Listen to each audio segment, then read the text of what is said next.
The altimeter needle trembles at 25,000 feet, late 1942, somewhere above the Pacific. A Lockheed P-38 Lightning tips forward and begins to fall. At first it was smooth, controlled, familiar. Then the air hardens. The pilot pulls back on the yoke. Nothing happens. The controls feel frozen, as if welded in place. The aircraft shudders, not violently, but with a deep, ominous vibration that travels through aluminum and bone alike. Below, a Mitsubishi A6M Zero slips away lighter, slower, and free to turn. The American fighter is faster, stronger, on paper, superior. Yet in this moment, speed has become a trap. The dive steepens. The nose refuses to rise. Physics, not the enemy, has taken control. Men had been lost like this, not shot down, not outflown, simply carried too fast into a regime no one fully understood, briefed as pilot error, logged as mechanical failure, whispered about in ready rooms.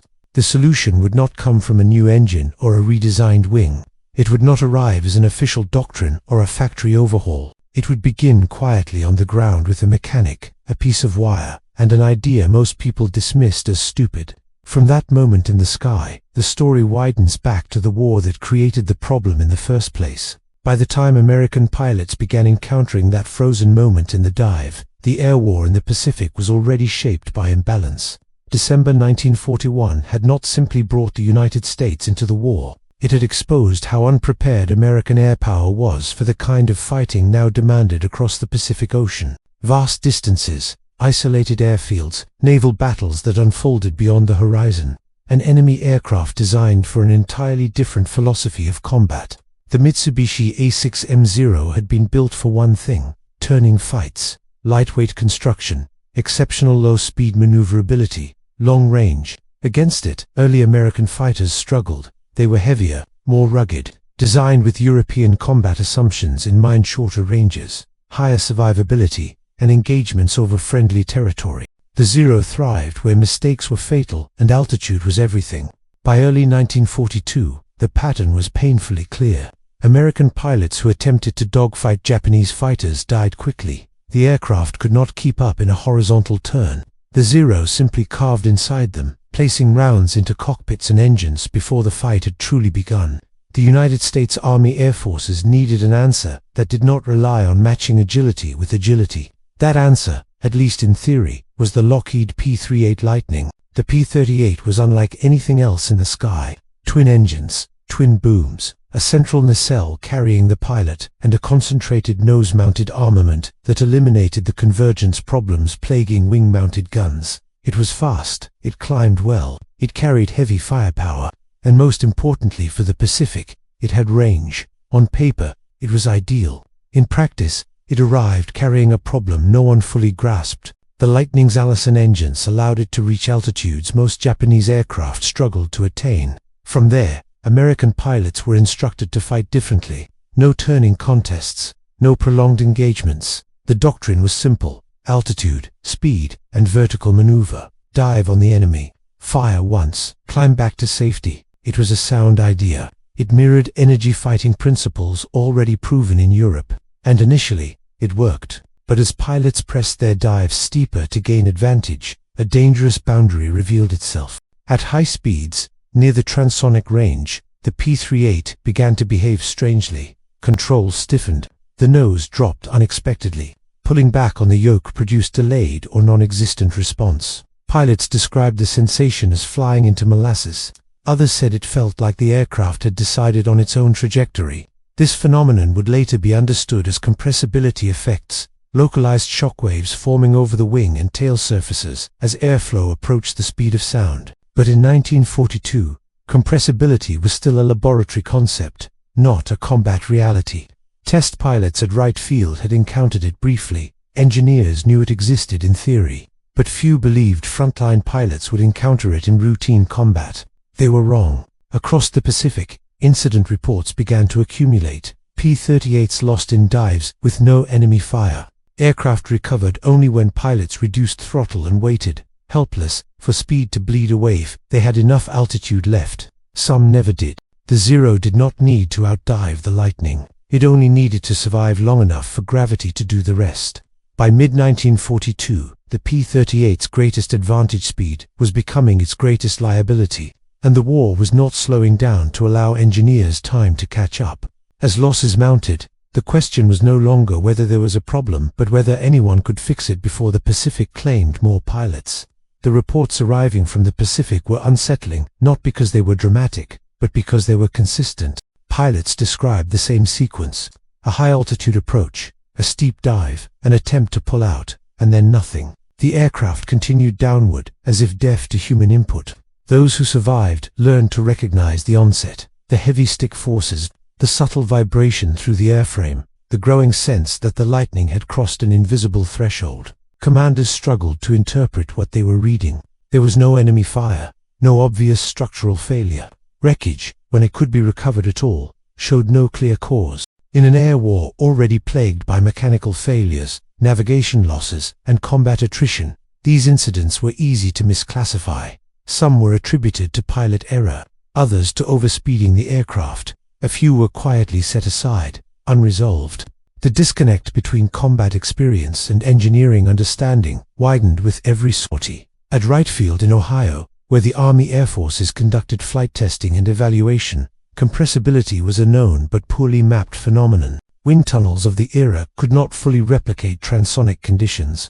Test aircraft rarely stayed in those regimes long enough to experience the worst effects, and the data that did exist was fragmented, technical, abstract, and divorced from the chaos of combat. Engineers believed the problem could be managed through pilot technique: avoid steep dives, reduce throttle earlier, use shallow attack angles. But combat did not always allow restraint. Japanese pilots were not passive targets. They reacted quickly, often breaking hard into turns or dives the moment an attack began. To maintain firing position, P-38 pilots instinctively steepened their dives. Speed built rapidly. Seconds mattered. Doctrine collapsed under pressure. As 1943 approached, frustration grew within operational units. The Lightning was still the only American fighter with the range to escort bombers and conduct deep patrols across vast stretches of ocean and jungle. Replacing it was not an option. Modifying tactics had limits, and asking pilots to fly slower in combat was, in many cases, a death sentence. The enemy, meanwhile, was learning. Japanese pilots began to recognize the Lightning's behavior. They noted its reluctance to follow tight turns. They saw it overshoot. They observed how aggressively it dove and how rarely it followed through. In some engagements, Zeros deliberately lured P-38s downward, knowing the American pilot would hesitate before committing fully. Speed had become predictable. Behind the scenes, Lockheed engineers were aware of the complaints, but struggled to offer immediate solutions. Redesigning control surfaces or wings was a long-term endeavor. Field modifications were discouraged. Any change to airflow risked destabilizing the aircraft further. The P-38 was a complex machine: twin booms, twin engines, interacting shock patterns. Small changes could have outsized consequences, and so the Lightning continued to fly into combat, carrying an unresolved flaw. It was not that no one was thinking about the problem. It was that the people closest to it, the pilots and ground crews, had the least authority to fix it. On remote Pacific airstrips, maintenance crews worked long hours, keeping aircraft flying in brutal conditions. Salt air corroded metal, heat warped components, parts were scarce, improvisation was routine. These men were not theorists. They listened, they watched, they learned patterns. They heard pilots describe how the nose locked down, how the tail felt ineffective, how recovery only came after speed bled off, if it came at all. Somewhere between those conversations and the aircraft itself, an idea began to form. Not elegant, not officially sanctioned, just practical. It would not come from a wind tunnel, it would come from the flight line. And as the problem narrowed from theory to mechanics, the Lightning itself became the center of the story. It began as a rumor. A story passed quietly between crews. Someone who never came back from a routine dive. Someone who ejected too low. Someone who rode the aircraft into the sea because the controls refused to answer. In the cockpit, compressibility did not announce itself dramatically. There was no sudden snap or explosion, just resistance, a heaviness in the stick, a delay that stretched seconds into eternity. Pilots were trained to trust their machines, to believe that control input would always produce a response. Compressibility broke that trust. It forced men to sit inside a falling aircraft and wait. Those who survived learned rituals: throttle back early, avoid chasing too long, never dive straight down. But in combat, discipline eroded under adrenaline. Every Zero slipping away felt like a personal failure. Every missed opportunity carried weight. The Lightning did not forgive hesitation. Against the Zero, speed was the only currency that mattered. Japanese fighters could outturn nearly anything in the sky. What they lacked was high-speed control and structural strength in steep dives. American doctrine emphasized boom-on-zoom tactics precisely to exploit this weakness. But for the P-38, diving too fast erased the advantage. The aircraft could not pull out quickly enough to re-engage or escape. A perfect firing pass became a gamble. Pilots faced an impossible choice: dive shallow and risk being outturned, or dive steep and risk losing the aircraft altogether. The Zero did not need to win every fight. It only needed to survive. They saw the twin-boomed fighter approach from altitude, fire, and climb away. They learned when to brake, when to roll inverted, when to let gravity do the work. Some began to dive just enough to tempt pursuit, then pull out sharply. The P-38 often could not follow. Others simply waited for the Lightning to overshoot, knowing it would hesitate before committing again. The Zero remained vulnerable but no longer surprised. By late 1942, the air war was settling into predictability, and predictability favored the side that had already mastered its aircraft. To break that pattern, the problem would have to be addressed not emotionally or tactically, but mechanically. Compressibility was not a flaw in craftsmanship, it was a boundary of physics. As the P-38 accelerated in a dive, airflow over parts of the wing and tail approached the speed of sound. Localized shockwaves formed, disrupting lift and control effectiveness. The elevator responsible for pulling the nose up became partially blanketed by disturbed airflow. The harder a pilot pulled, the less effective it became. To a man in the cockpit, it felt like structural failure. In reality, the aircraft was flying exactly as physics demanded, but understanding did not equal survival. Engineers debated solutions: stronger control surfaces, hydraulic assistance, structural reinforcement. All were possible. None were immediate. None could be fielded in time to stop the losses. The problem demanded something simpler. The higher command faced an uncomfortable truth. Admitting a design limitation during wartime carried risk. It affected morale. It raised questions about procurement decisions. It complicated training. Official guidance focused on operational restrictions rather than mechanical change. Speed limits, dive angle warnings, training bulletins. Pilots read them. Then they went into combat and exceeded them anyway. The Lightning was too fast, too powerful, and too necessary to fly timidly.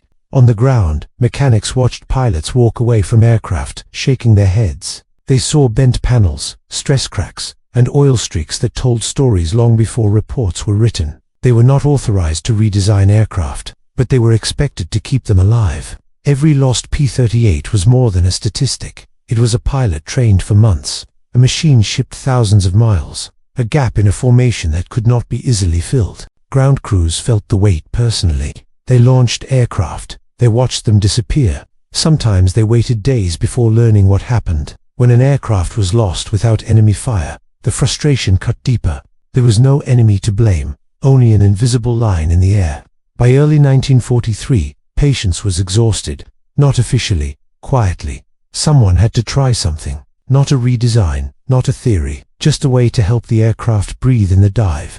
That idea, fragile and unofficial, would soon meet the sky. And when it did, the war above the Pacific would tilt in a way no one expected. The idea did not arrive with ceremony. It surfaced the way most field innovations do: half-formed, discussed in fragments, shaped by frustration rather than theory. Pilots talked about how the nose locked down. Mechanics listened. They examined control, linkages.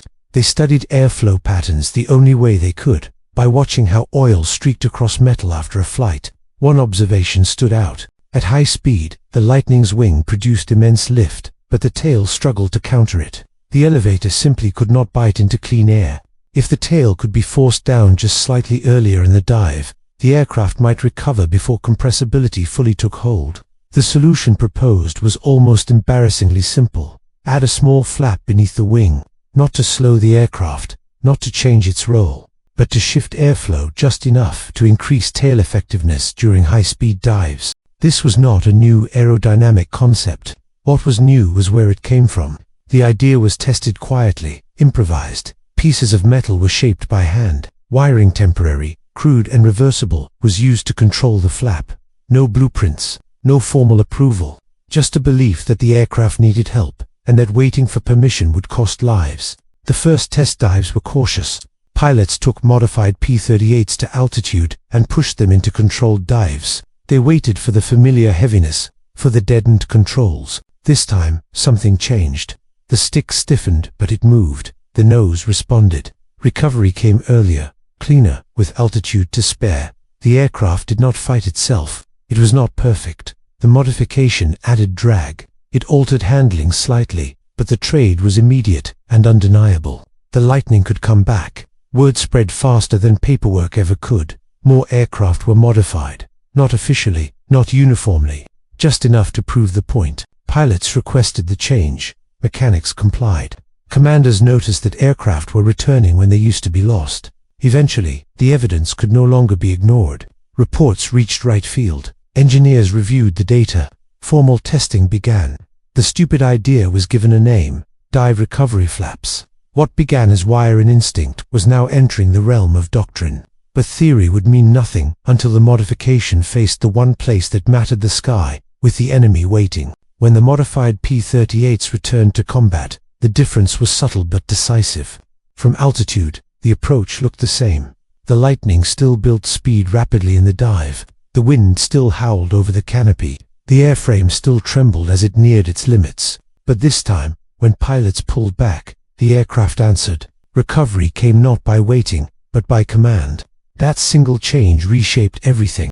Pilots could now commit fully to their attacks. They could follow a zero longer into the dive, confident they would not be trapped by their own velocity. The steep angles that once ended careers became tools rather than threats. Japanese pilots felt the shift immediately. The familiar pattern break, hard, dive, watch the Lightning overshoot, began to fail. P-38s stayed with them. They closed the distance. They fired again. And when the engagement ended, it was no longer certain who would climb away. Combat reports reflected the change in language. Fewer mentions of loss of control, more accounts of sustained pursuit, more victories claimed and confirmed. The Lightning's reputation evolved. It was still not a turning fighter. It never would be.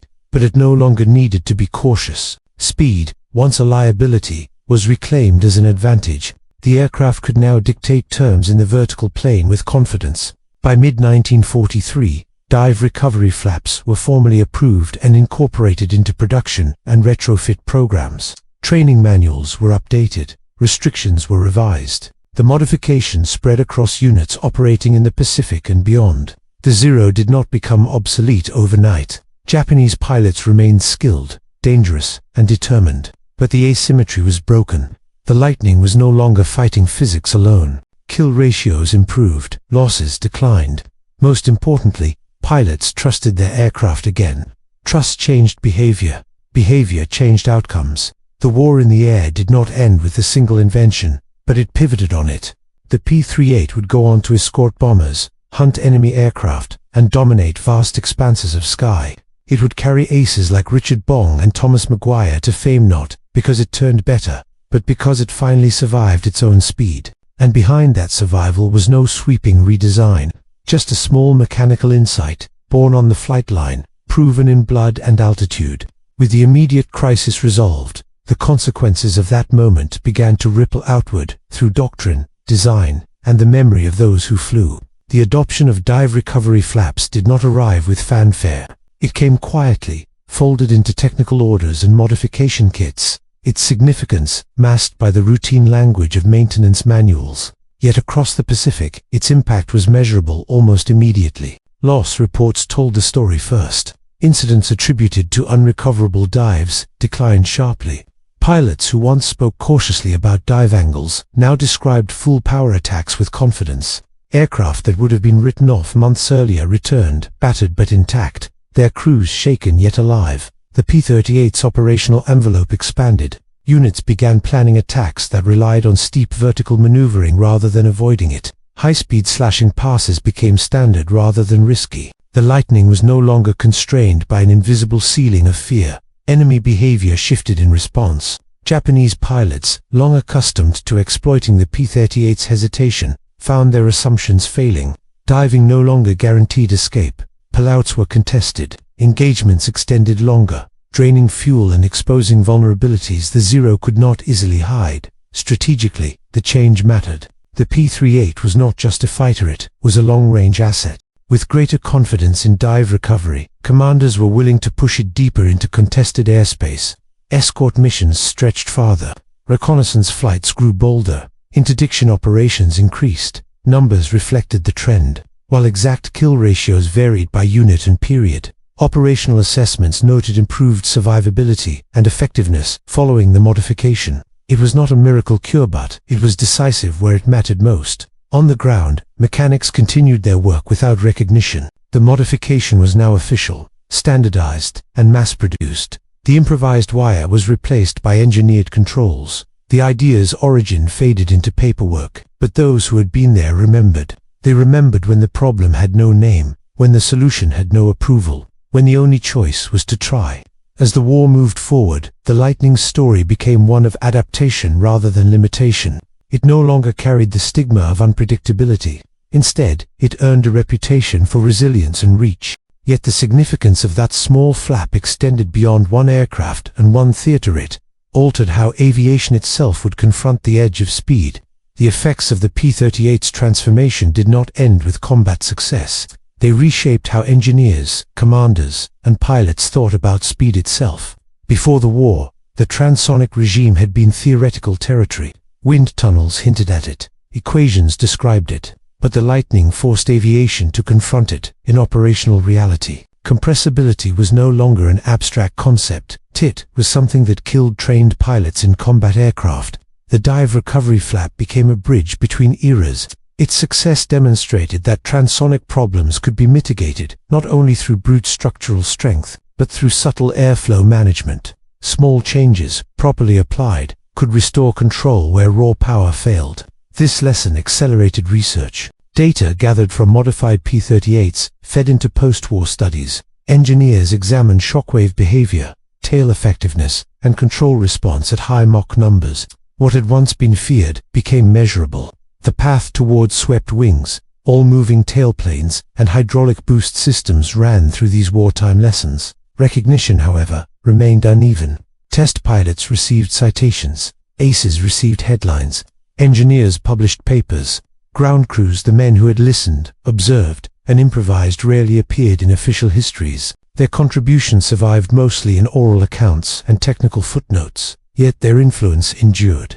Every aircraft that followed carried assumptions shaped by that experience. Designers no longer trusted that speed alone guaranteed superiority. Control at speed became a primary requirement, not an afterthought. For the P-38 itself, the modification extended its service life.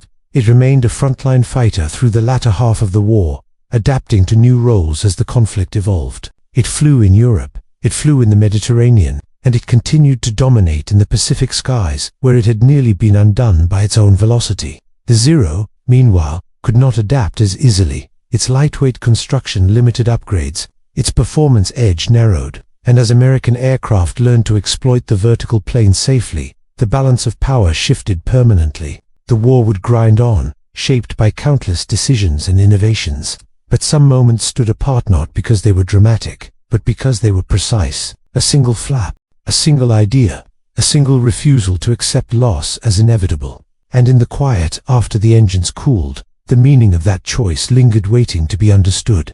War is often remembered through grand strategies and decisive battles, through names etched into maps and dates carved into memory. But the air war over the Pacific reminds us that history also turns on quieter moments, when someone notices a pattern others overlook. The P-38 Lightning was never meant to fail in a dive. It was designed to be faster, stronger, and more advanced than its adversaries. Yet at the edge of speed, it revealed a truth that technology alone could not escape. Progress always runs ahead of understanding. The men who solved that problem were not chasing glory. They were trying to bring pilots home. They worked with limited tools, limited authority, and unlimited consequence. Their solution did not rewrite aerodynamics. I respected it. A small flap did not make the Lightning invincible. It made it honest. It allowed the aircraft to behave predictably where unpredictability had been fatal. In doing so, It restored trust between pilot and machine, a bond no doctrine can replace. The Zero was not defeated by imitation or brute force. It was outpaced by adaptation, by learning faster, by listening to those closest to the problem. In the end, the story of the P-38's transformation is not about a clever trick or a stupid idea. It is about humility in the face of physics, about the willingness to accept that even the best machines can be wrong and that survival depends on recognizing it in time. High above the Pacific, where air once turned solid without warning, pilots learned to dive without fear again. Not because the sky changed, but because someone on the ground refused to stop thinking. And sometimes, that is how wars are won.